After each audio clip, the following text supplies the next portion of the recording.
My next patron question is from the Ocean Hunter, who wanted me to compare two movies from an infamous director. Of these two notoriously dreadful video game adaptations directed by Uwe Boll, which do you think is worse, Alone in the Dark or House of the Dead? And yes, I do know that you revised it to which is better, but I don't think better is the right word for this situation. It's more like the lesser of two evils. Until I got this question, I actually had not seen a film by Uwe Boll, although I was certainly aware of his reputation. Thus, I was actually intrigued to finally dive in and take a look at a couple of movies from his filmography. Like most, I don't have a particularly high opinion of these, but which did I end up preferring, if only slightly? That would probably be Alone in the Dark. A major reason for this was how full of unintentionally humorous moments there are in this film. I did find myself laughing several times throughout the film, including during the opening scroll. A scroll that constantly seems like it's finally wrapping up the exposition until another couple of sentences appear on screen.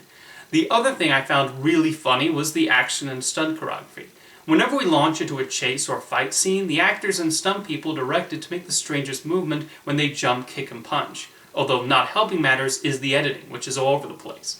There are a few other action scenes consisting of shooting in the dark, which make it incredibly difficult to see what's going on. Then you have the main characters, including a paranormal investigator played by Christian Slater and Tara Reid, who works in a museum. They have the oddest relationship and do not come across the least bit convincing, although in their defense, the dialogue they're required to say would trip up even the most acclaimed actors. However, I did not mind Stephen Dorff, who plays a no-nonsense commander. He just has to look serious and give orders, which he accomplishes.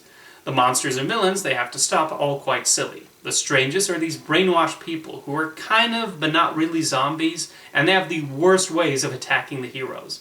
I will say, I actually found the final scene, where the leads wind up in an abandoned city, actually had a serene feel to it, especially after the relentless action and dialogue the previous 90-ish minutes. Was Alone in the Dark any good? No, not even close. Did I have fun watching it? Quite a bit, yes. House of the Dead, on the other hand, was not nearly as entertaining. A good amount of time is primarily spent following a bunch of college students wandering around an island, and it's quite dull. The main characters are completely interchangeable with the same personalities and not a single likable trait among them. At least the central characters in Alone in the Dark felt distinct from one another. There's also a boat captain and his first mate, who have the strangest dialogue out of everyone, especially the latter played by Clint Howard. The one character I actually did not mind was a no-nonsense Coast Guard who follows them to this zombie-filled island, so Uwe Boll does have a strength. I usually like zombies, but the ones in House of the Dead are definitely the most boring ones I've seen. The splatter effects are not too bad though, I'll grant the film that. Much like Alone in the Dark, this film also is not very well edited, but actually takes things a step further. For some reason, it frequently cuts to parts of the video game, I guess to remind us of the original source material. You know how one criticism of film adaptations of video games is that they just make you want to play the game instead? Well, this movie just decided to constantly tell the audience that they could indeed be at the arcade or at home playing the House of the Dead game rather than watching this. When the action revs up in the third act, Boll tries really hard to make it exciting. There's a lot of moving the camera, and it especially abuses spinning the camera around the actors.